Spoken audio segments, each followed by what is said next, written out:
Ang intense ng mga kaganapan ngayon sa abot kamay na pangarap sapagkat ikakagulat ni Eric ang sasabihin sa kanya ng anak niyang si Justin. Dito nga dahil sa tulong ni Annalyn ay tuluyan nang lalambot ang puso ni Justin at maawa na nga ito sa ina niyang si Giselle, kaya naman ay mapagdedesisyonan niya ngang hindi na sumama sa ama niyang si Eric pabalik ng US. Samantala matapos ngang magbigay ng regalo na kwintas itong si Doc Lyndon kay Annalyn, ay hindi naman magpapatalo itong si Harry at magbibigay nga din ito ng regalo kay Annalyn.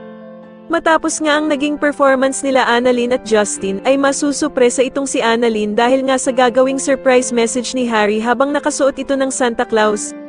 Sa kabilang banda naman ay muli ngang magkakatagpo ang landas nila Doc Robert at Lynette dahil sa pareho silang a-attend sa party ng mga bata.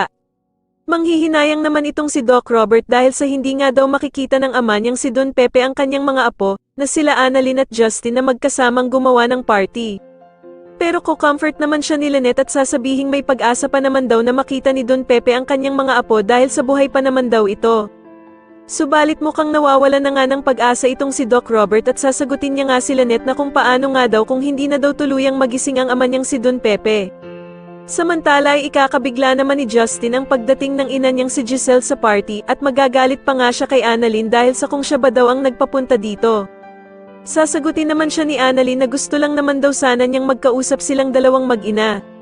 Pero agad namang hihingi ng tawad itong si Giselle sa anak niyang si Justin at aalis na nga lang daw siya.